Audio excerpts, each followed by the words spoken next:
You guys are both free. All right. Are we good for the lecture?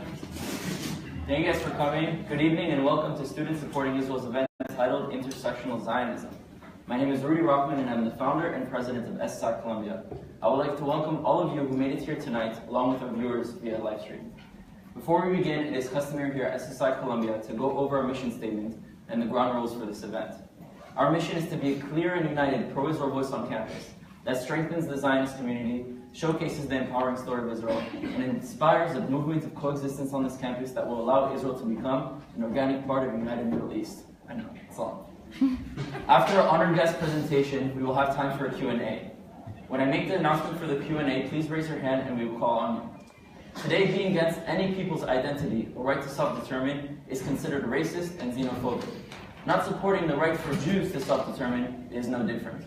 The story of the Jewish people is the story of a 4,000-year-old indigenous nation that had their lands colonized by Western Imperial Roman Empire, yet through the 2,000 years of diaspora and persecution, the Jewish people not only managed to maintain a constant presence on their land, but were able to liberate their homeland from the British Empire in 1948.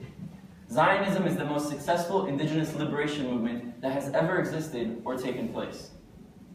It represents the very aspirations of all minorities and empowers them to obtain justice for their peoples. SSI Columbia is proud to have gathered 5 diverse individuals to join us on this panel. Each speaker will have 15 minutes to share their story and take on how the ideals of Zionism intersects with their identity and social justice activism for the marginalized communities that they belong to. It's time to give these empowered individuals the platform they deserve and have them broadcast their stories. It's time to speak up, and it's time to rise up for liberation. I am proud to introduce panelists Pandit, Robbie, Nadia, Asaf, and Chloe. Thank you for joining us. Let's begin with Pandit.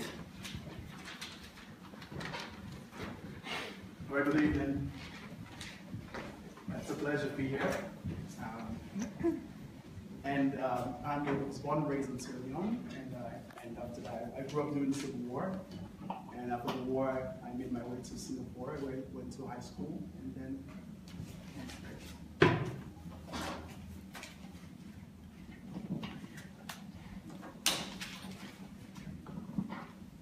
So I made my way to Singapore, and then Israel, US, go back home once in a while. And I am an African, and I express my Zionism in a different way. My Zionism, for me, is about education, welfare, and development. And now that intersects with Zionism, and it's very important for me most people to realize that Zionism is actually a very eclectic identity, that everyone can be a Zionist. Jew, Christian, doesn't matter your sexual orientation or your race or color. And I think that's the beauty of Zionism, because we all it's like a hodgepodge of different human beings with different identities. But also the difference is, we don't really agree on many things for the most part, but we agree on Zionism. I think that's the beauty of it, you know? And if you talk about African Zionism, we talk about Golda Meir. And most people really don't know much about Golda Meir in Africa. And it's actually in Ghana, a poet called her the Gold Coast, because in Ghana, the word Gold Coast is the name of Ghana. They call her Gold Coast because when she made her way into Israel and into Africa in 1958, Golda was the foreign minister of Israel in 1956, and one of her policies was actually to engage African nations and to bring the light or the love of Israel, or to spread the wealth of Israel throughout African nation. It was different for African countries to have a new face coming in, a country that is not like a Western nation, a country that is also coming from the shackles of colonialism, a new environment, and you have this power coming in, and for them, there was the first time you're feeling that you're going to be exploited. And then the question will arise, what will Golda need from African countries?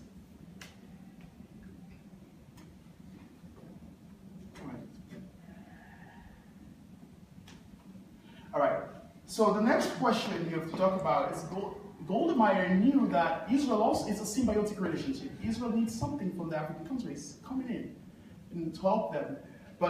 And that's what Golda said. And Rudy, ready for us? Independence had come to us. as it was coming to Africa, not served up on the silver platter, but after a year of struggle. Like them, we had shaken off foreign rule. Like them, we had to learn for ourselves how to reclaim the land, how to increase the yields of our crops, how to irrigate, how to raise poultry, how to live together, and how to defend ourselves. We couldn't offer Africa money or arms, but on the other hand, we had free of the taint of the colonial exploiters, because all that we wanted from Africa was friendship. Let me at once anticipate the cynicism. Did we go into Africa because we wanted votes at the United Nations? Yes, of course, but it was far from being the most important motive.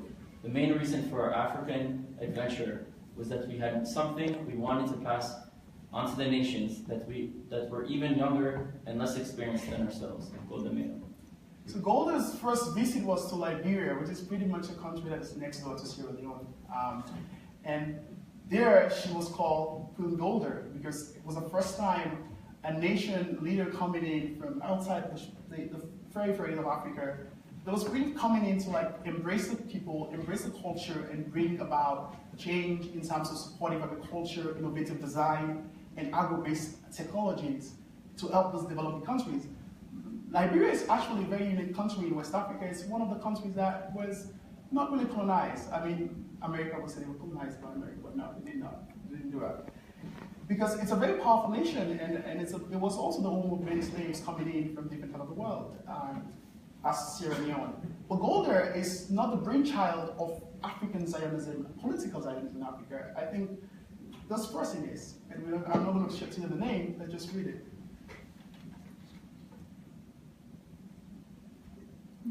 Let's read it together. Okay, let's read it together. 1, 2, 3, go.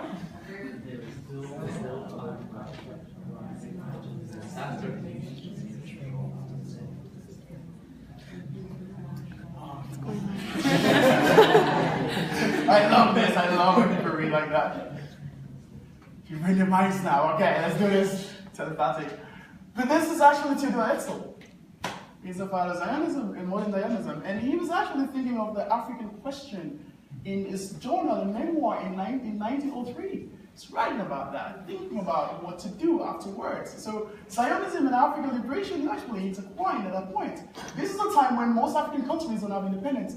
Let's say, of course, all Ethiopia is a country that definitely was not kind of colonized until Mussolini tried to do it, failed.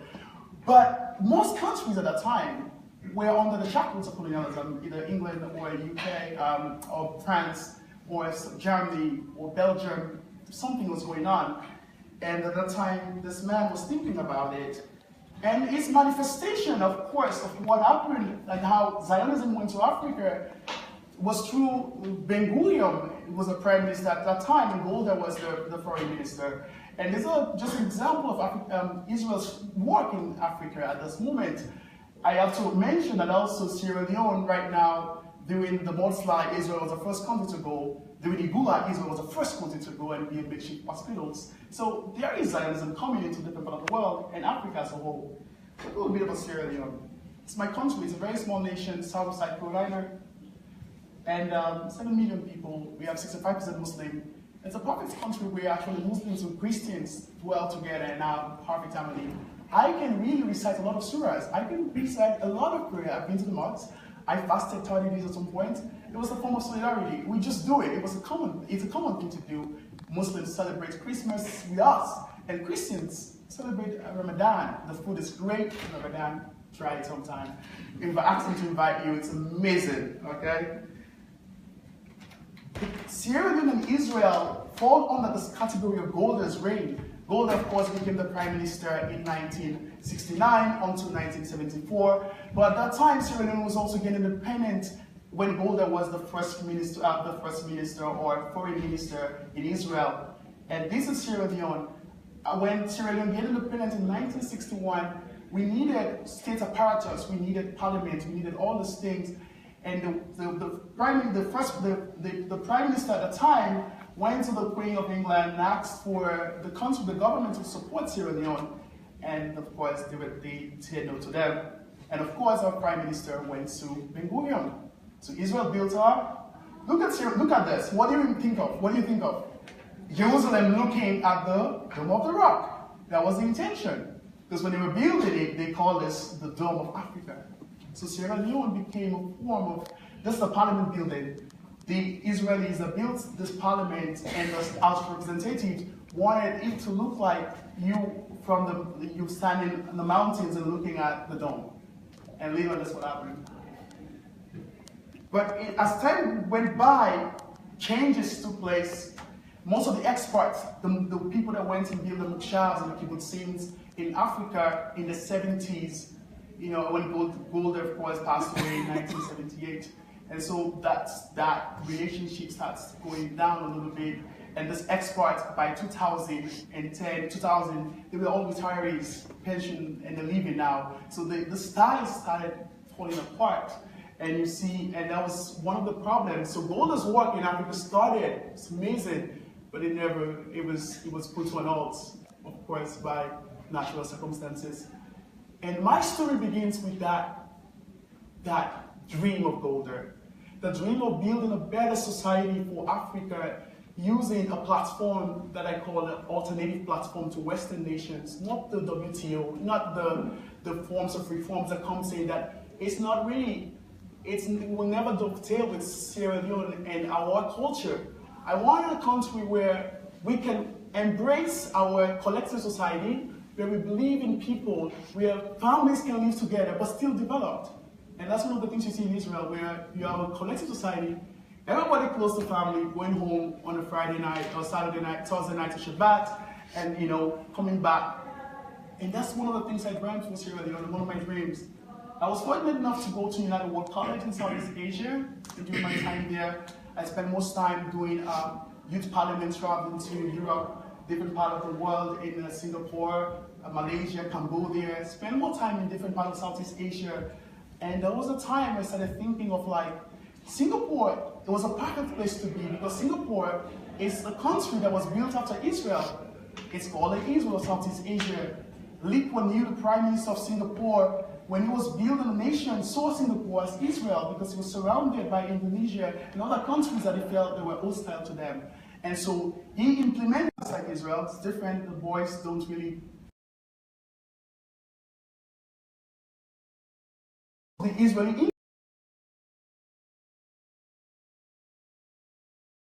yes, say what in Hebrew? Well, yes, can. That's most Singaporean men will say can to you. It was very interesting how you have that influence going on there. In my time, I started spending more time and going to war leaders as Desmond